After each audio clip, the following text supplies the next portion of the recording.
അവരുടെ നിലപാടുകളിൽ ചില തകരാറുകൾ സംഭവിച്ചപ്പം തൽക്കാലം അവരെ മാറ്റി നിർത്തിയിട്ടുണ്ട്. ആ മാറ്റി നിർത്തപ്പെട്ടവർ തെറ്റിതിരുത്തി തിരിച്ചു വരുന്നതോടുകൂടെ ഇതൊക്കെ ഒന്നിച്ചു പോകേണ്ടവരാണ്, ഒന്നിച്ചു പ്രവർത്തിക്കേണ്ടവരാണ്. സമസ്തയുടെ പ്രവർത്തകന്മാരാണ്, ആരെയും വിളിച്ചു നിർത്തേണ്ടവരല്ല. അവരൊക്കെ തോളോട് തോളൊരുമിച്ച് നിന്ന് പ്രവർത്തിക്കേണ്ടവരാണ്. പക്ഷെ നമ്മൾ മനസ്സിലാക്കേണ്ടത് സമസ്തയെ ഹൈജാക്ക് ചെയ്തുകൊണ്ടോ സമസ്തയുടെ മുകളിലാണ് ഞങ്ങളൊക്കെ തോന്നലുണ്ടാവുകയോ ചെയ്യുമ്പോൾ അതൊക്കെ വലിയ അപകടമായിരിക്കും. എത്ര കൊല്ലങ്ങളായിട്ട് ഈ പ്രശ്നം നടന്നുകൊണ്ടിരിക്കുന്നു. അൽഹംദുലില്ലാഹ് ഇന്നലെയും ഇന്നുമൊക്കെയായി നടന്നുകൊണ്ടിരിക്കുന്ന സയ്യിദുൽ ഉലമാ തങ്ങളുടെ നേതൃത്വത്തിൽ നടന്നുകൊണ്ടിരിക്കുന്ന ചർച്ചയുമായി ബന്ധപ്പെട്ട് നല്ല സന്തോഷമുള്ള വാർത്തകളാണ് വന്നുകൊണ്ടിരിക്കുന്നത്. ഇതൊക്കെ ഐക്യപ്പെട്ട് ഒത്തൊരുമയിൽ ഐക്യത്തിൽ മുന്നോട്ട് പോകാൻ പടച്ച റബ്ബ് തൗഫീഖ് നൽകുമാറാകട്ടെ. ആമീൻ യാ റബ്ബൽ ആലമീൻ. 8/12/2023 സമസ്ത കേരള ജംഇയ്യത്തുൽ ഉലമയുടെ ഔദ്യോഗികമായി കത്ത് സിഎച്ചിയുടെ കമ്മിറ്റിക്ക് കൊടുത്തു. 8/12/2023 കത്ത് കൊടുത്തു. ആ കത്തിന്റെ ഒറിജിനലിന്റെ ഫോട്ടോസ്റ്റാറ്റ് എന്റെ കയ്യിലുണ്ട്. ആ കത്തുമുണ്ട്. ആ കത്തിന് കൊടുത്ത കിട്ടിയ മറുപടിയുമുണ്ട്. ഞാൻ അതൊന്നും ഇവിടെ വിശദീകരിക്കുന്നില്ല. ആ കത്തിന് 26/12/2023 സിഐസി നൽകിയ മറുപടിയുണ്ട്. ആ മറുപടിയും സമസ്ത കൊടുത്ത കത്തിലെ എഴുത്തും തമ്മിൽ ഒരുപാട് വൈരുദ്ധ്യമുണ്ട്. സമസ്ത കേരള ജംഇയ്യത്തുൽ ഉലമ ഒരുപാട് നിബന്ധന വെച്ചിരുന്നു. ആ നിബന്ധനകളൊക്കെ തിരുത്തിയിട്ടാണ് അവർ അംഗീകരിക്കുന്നു എന്ന് പറഞ്ഞു എഴുതി ഒപ്പുവെച്ചിട്ടുള്ളത്. ഇതൊക്കെ വളരെ ഗൗരവമുള്ള വിഷയമാണ്. സമസ്ത കേരള ജംഇയ്യത്തുൽ ഉലമ അതിൽ കൊടുത്ത ഒന്നാമത് എഴുതിയത് നമ്പറിട്ടിട്ട് എഴുതിയത് വഫിയ സംവിധാനം പൂർണ്ണമായും സമസ്ത കേരള ജംഇയ്യത്തുൽ ഉലമയുടെ ഉപദേശ നിർദ്ദേശങ്ങൾക്ക് വിധേയമായി മാത്രം നടത്തപ്പെടേണ്ടതാണ്. ഇതാണ് ഒന്നാമത്തെ നിർദ്ദേശം. സമസ്ത കേരള ജംഇയ്യത്തുൽ ഉലമയുടെ നിർദ്ദേശങ്ങൾ അനുസരിച്ച് മാത്രം പ്രവർത്തിക്കേണ്ടതാണ്. അതിനവരുടെ മറുപടി വഫിയ സംവിധാനം പൂർണ്ണമായും സമസ്ത കേരള ജംഇയ്യത്തുൽ ഉലമ അംഗീകരിക്കുന്ന സുന്നത്ത് ജമാഅത്തിന്റെ ആശയങ്ങൾക്ക് വിധേയമായും ഉപദേശ നിർദ്ദേശങ്ങൾ മാനിച്ചു നടത്തപ്പെടുന്നതാണ്. സമസ്തക്ക് വിധേയപ്പെടും എന്ന് പറഞ്ഞിട്ടില്ല. അത് തിരുത്തി. സമസ്ത പറഞ്ഞത് സമസ്തക്ക് വിധേയപ്പെടണമെന്നാണ്. അവരെഴുതിയത് സമസ്ത കേരള ജംഇയ്യത്തുൽ ഉലമ അംഗീകരിക്കുന്ന സുന്നത്ത് ജമാഅത്തിന്റെ ആദർശങ്ങൾക്ക് വിധേയമാണ് എന്നാണ്. അങ്ങനെ ഓരോന്നും തിരുത്തി ഇൻഷാ അല്ലാഹ് ഇത് മുഴുവനും ഇരുന്ന് ചർച്ച ചെയ്ത് നമ്മുടെ കൂടെ പ്രവർത്തിച്ചവർ, ഒന്നിച്ചു പ്രവർത്തിച്ചവർ, ഒന്നിച്ചു നിന്നവർ ആ പഴയ ശക്തിയോടുകൂടെ അഹ്ലുസ് സുന്നത്ത് വൽ ജമാഅത്തിന് വേണ്ടി ഒന്നിച്ചു പ്രവർത്തിക്കേണ്ട സമയമാണ്. അതിന്റെ പേരിൽ പരസ്പരം ശണ്ട കൂടി, പരസ്പരം അങ്ങോട്ടും ഇങ്ങോട്ടും സംസാരങ്ങൾ ഉണ്ടായി. വാട്സ്ആപ്പ് ഗ്രൂപ്പുകളിലൂടെ, മറ്റുള്ള ഗ്രൂപ്പുകളിലൂടെ സംസാരങ്ങൾ ഉണ്ടായി. ഒരിക്കലും മറക്കാനും പൊറുക്കാനും പറ്റാത്ത സംസാരങ്ങൾ നമ്മളിൽ നിന്ന് വന്നുപോയാൽ നമ്മൾ രണ്ട് കൈയും കൂട്ടിപ്പിടിച്ചിട്ട് വിരല് കടിക്കേണ്ട ഒരു സാഹചര്യം ഉണ്ടാകും. അതുകൊണ്ട് നമ്മൾ ആലോചിക്കുക. നമ്മൾ ആരും സമസ്തയുടെ തീരുമാനത്തെ ഹൈജാക്ക് ചെയ്യേണ്ടതില്ല, സമസ്തയുടെ തീരുമാനത്തെ ചോദ്യം ചെയ്യേണ്ടതില്ല. എത്രയെത്ര സംഭവങ്ങൾ നമ്മൾക്ക് പറയാറുണ്ട്. സമസ്ത കേരള ജംഇയ്യത്തുൽ ഉലമ എന്നത് ഒരു ഇലാഹിയായ പ്രസ്ഥാനമാണ്. ഒരു സംഘടനയ്ക്ക് മറുസംഘടന എന്ന നിലക്കോ ഒരു സംഘടനയെ ഹൈജാക്ക് ചെയ്യാനോ പ്രസിഡന്റും സെക്രട്ടറിയുമാകാനുള്ള ആഗ്രഹം മൂത്തപ്പോൾ ആ ആഗ്രഹം പൂർത്തീകരിക്കാൻ ഉണ്ടാക്കിയതല്ല സമസ്ത കേരള ജംഇയ്യത്തുൽ ഉലമ എന്ന് പറയുന്നത്. അല്ലാഹുവിന്റെ പരിശുദ്ധമായ ദീനെ സംരക്ഷിക്കാനുള്ള ശക്തമായ സംരക്ഷണ ഭിത്തിയാണ് സമസ്ത കേരള ജംഇയ്യത്തുൽ ഉലമ. നമുക്കറിയാം, സമസ്തയുടെ ആദ്യകാല ചരിത്രങ്ങൾ എടുത്ത് പരിശോധിച്ചു നോക്കിയാൽ മഹാനായ പാങ്ങിൽ അഹമ്മദ് കുട്ടി മുസ്ലിയാരെ മഹാനായ വരക്കൽ മുല്ലക്കോയ തങ്ങൾ വരക്കലിലേക്ക് ക്ഷണിക്കുന്നു. ഏതാണ് കാലം? റോഡില്ല, കറണ്ടില്ല, പണമില്ല, മൊബൈൽ ഫോണില്ല, ആധുനിക സംവിധാനങ്ങളൊന്നുമില്ലാത്ത കാലത്ത് മഹാനായ വരക്കൽ മുല്ലക്കോയ തങ്ങൾ പാങ്ങിൽ അഹമ്മദ് കുട്ടി മുസ്ലിയാരെ കാണണമെന്ന് മനസ്സിൽ ആഗ്രഹം പ്രകടിപ്പിക്കുന്നു. അങ്ങനെയാണ് മലപ്പുറം ജില്ലയിലെ പാങ്ങിൽ നിന്ന് മഹാനായ അഹമ്മദ് കുട്ടി മുസ്ലിയാർ വരക്കലിലേക്ക് നടന്നു പോകുന്നത്. തങ്ങളെ കാണുന്നു, തങ്ങൾ ഒരുപാട് കാര്യങ്ങൾ സംസാരിക്കുന്നു. എന്നിട്ട് മഹാനായ തങ്ങളവர்கள் പാങ്ങിൽ എന്നവരോട് പറഞ്ഞ വർത്താനുണ്ട്. പാങ്ങിലെ നമ്മുടെ വിശ്വാസപരമായ കാര്യത്തിലൊക്കെ ഒരുപാട് അപജയങ്ങൾ സംഭവിച്ചുകൊണ്ടിരിക്കുന്നുണ്ട്. നമ്മൾ മിണ്ടാതിരുന്നാൽ പടച്ച റബ്ബിന്റെ മുമ്പിൽ നമ്മൾ മറുപടി പറയേണ്ടി വരും. അതുകൊണ്ട് കേരളത്തിലുള്ള പണ്ഡിതന്മാരെ വിളിച്ചു ചേർക്കാൻ ഞാൻ നിങ്ങളെ അധികാരപ്പെടുത്തുന്നു. ഏതാ കാലം?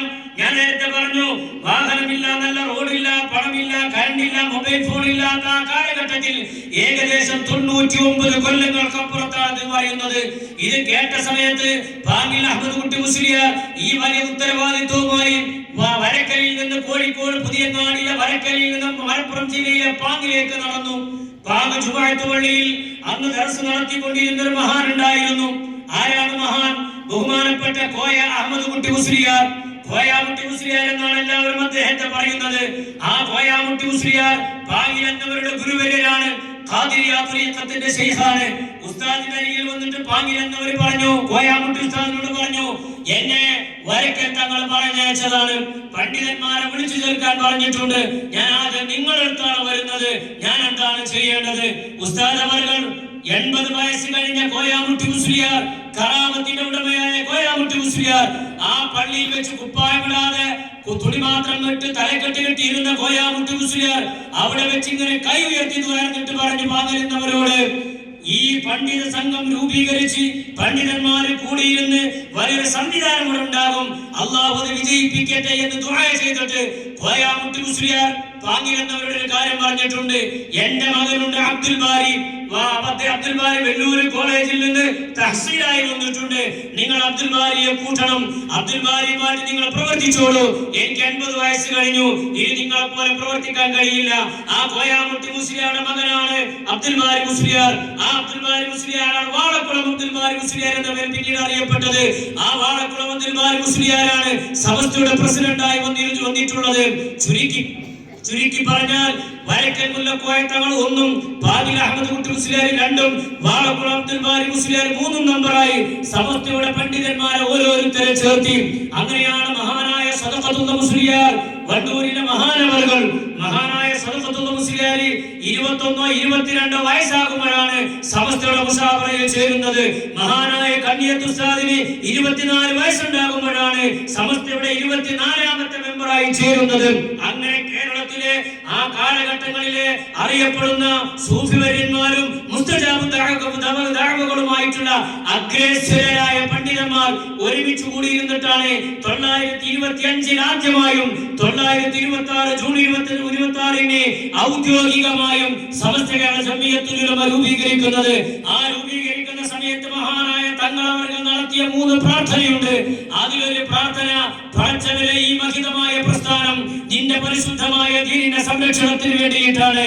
ആ സംരക്ഷണത്തിന് വേണ്ടി ഉണ്ടാക്കിയ മഹിതമായ പ്രസ്ഥാനം, ഇതിന്റെ ത്രിവർണ്ണ പതാക നാളെ ഖിയാമത്ത് നാൾ വരുമ്പോൾ ഇമാം മഹ്ദി ഇവിടെ വരുന്ന സമയത്ത് ഈ സമസ്തയുടെ ത്രിവർണ്ണ പതാക ഇമാം മഹ്ദി കയ്യിലേന്തിയിട്ട് ഇവിടുത്തെ പാവപ്പെട്ട സുന്നത്ത് ജമാഅത്തിന്റെ പ്രവർത്തകന്മാരെ ആ ഇമാം മഹ്ദിയുടെ കീഴിലായി നീ അണിനിരത്തണേ എന്ന് വരക്കൽ മുല്ലക്കോയ തങ്ങൾ ദ്വാരിക്കുകയും ഈ പറയപ്പെട്ട അഗ്രേസരായ പണ്ഡിതന്മാർ ആമീൻ പറയുകയും ചെയ്തു. വരക്കൽ മുല്ലക്കോയ തങ്ങളുടെ ശേഷം അങ്ങനെ പാരമ്പര്യമായി അവർക്ക് ശേഷം മറ്റുള്ളവർ വന്ന് ഇങ്ങനെ പ്രസിഡന്റും സെക്രട്ടറിയും ട്രഷററുമായി ഒരുപാട് മഹാരഥന്മാർ മാറി വന്നു. ആ വന്നവർ മുഴുവൻ മഹാരഥന്മാരാണ്. അതാത് കാലങ്ങൾക്കനുസൃതമായി ഓരോരോ കാലത്തിനനുസൃതമായി വരവിന്റെ വിഷയത്തിൽ, തഖ്വയുടെ വിഷയത്തിൽ, സൂക്ഷ്മതയുടെ വിഷയത്തിൽ അവരെ കവച്ചു വെക്കാൻ, ഇൽമിന്റെ വിഷയത്തിൽ അവരെ കവച്ചു വെക്കാൻ ആളില്ലാത്ത രൂപത്തിൽ ഇന്ന് സമസ്ത 100 വയസ്സിലേക്ക് എത്തി നിൽക്കുന്നു. മഹാനായ ശൈഖുൽ ജാമിഅ ആലിക്കുട്ടി ഉസ്താദും മഹാനായ സയ്യിദുൽ മജിഫ്രി തങ്ങളും മഹാനായ കൊയ്യോട് ഉസ്താദും ഈ മഹിതമായ പ്രസ്ഥാനത്തിന് നേതൃത്വം നൽകുന്നുവെങ്കിൽ അവരാണ് ഈ വർത്തമാന കാലത്ത് ഡിപെൻഡ് ചെയ്യാൻ പറ്റുന്നവർ, ഇത്തിബാ ചെയ്യാൻ പറ്റുന്നവർ. അവരുടെ വലുപ്പം മനസ്സിലാക്കാതെ, അവരുടെ ഇൽമു മനസ്സിലാക്കാതെ, അവരുടെ സ്ഥാനം മനസ്സിലാക്കാതെ വാട്സാപ്പിലൂടെയും മറ്റു മാധ്യമങ്ങളിലൂടെയും തൊയ് പറയുന്നവർ, അവർ നിസ്സാരപ്പെടുത്തുന്നവർ, വളരെ ഗൗരവമായ തെറ്റാണ് അവർ ചെയ്യുന്നത് എന്നവർ മനസ്സിലാക്കണം. തങ്ങൾ ചെയ്ത തെറ്റുകളിൽ നിന്ന് തൗബ ചെയ്തിട്ട് അവർ മടങ്ങണം.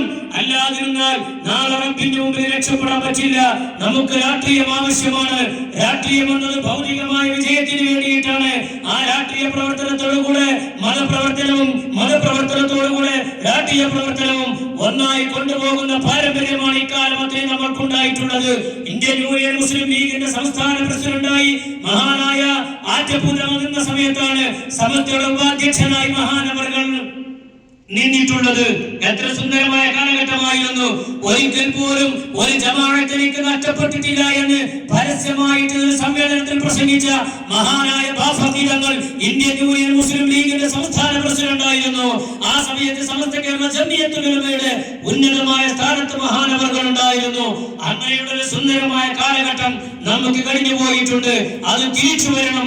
ഒത്തൊരുമയോടുകൂടെ, ആ ഐക്യത്തോടുകൂടെ, ഒത്തൊരുമയോടുകൂടെ നമ്മൾ നിലനിൽക്കണം. അല്ലാതെ വന്നാൽ കേരളത്തിന്റെ പുറത്തുള്ള സംസ്ഥാനങ്ങളിൽ നടക്കുന്നത് പോലെയുള്ള ദുരന്തങ്ങൾ നമ്മുടെ സംസ്ഥാനത്തിലേക്ക് തിരിച്ചു വരും. നിങ്ങൾ ആലോചിച്ചു നോക്കൂ, കേരളത്തിന്റെ പുറത്തുള്ള യുപിയുടെ അവസ്ഥ നിങ്ങൾ പരിശോധിച്ചു നോക്കൂ.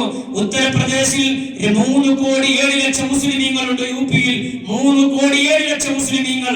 അവിടെ നല്ലൊരു പള്ളിയില്ല, അവിടെ നല്ലൊരു മദ്രസ ഇല്ല, അവിടെ ആഖീഖ നടക്കാൻ പറ്റൂല, അവിടെ ഉംറഹയ്യത്ത് നടക്കാൻ പറ്റൂല, പരസ്യമായിട്ട് ബാങ്ക് കൊടുക്കാൻ പറ്റൂല, ഒരു മുസ്ലിമിന്റെ ശിആറോട് കൂടെ നടക്കാൻ പറ്റൂല. എന്തുകൊണ്ട്? 3,07,00,000 മുസ്ലിമീങ്ങളുള്ള യുപിയിൽ അത് കഴിയില്ലെങ്കിൽ എന്തുകൊണ്ട് അവിടെ സമസ്ത കേരള ജംഇയ്യത്തുൽ ഉലമ എന്ന മഹിതമായ പ്രസ്ഥാനത്തെ പോലൊരു നേതൃത്വം അവർക്കുണ്ടായില്ല എന്നതാണ് അതിന്റെ കാരണം. പശ്ചിമ ബംഗാളിൽ 2,02,00,000 മുസ്ലിമീങ്ങളുണ്ട്. അതുപോലെ ബീഹാറിൽ 1,37,00,000 മുസ്ലിമീങ്ങളുണ്ട്. മഹാരാഷ്ട്രയിൽ 1,02,00,000 മുസ്ലിമീങ്ങളുണ്ട്. ഈ സംസ്ഥാനങ്ങളിൽ മുഴുവനും വെറും 24% കേരളത്തിൽ മുസ്ലിമീങ്ങളുള്ള കേരളത്തിൽ നിന്ന് അവിടെ പോയി മദ്രസകളും സ്ഥാപനങ്ങളും ഉണ്ടാക്കുകയാണ്. എന്തുകൊണ്ട്? ഇടയിലില്ലാത്ത ആട്ടിൻപറ്റത്തെ പോലെ കേരളേതര സംസ്ഥാനങ്ങളിൽ മുസ്ലിമീങ്ങൾ അലഞ്ഞു നടക്കുകയാണ്. ആ ഒരു സാഹചര്യം നമ്മുടെ കേരളത്തിൽ ഉണ്ടാകരുത്.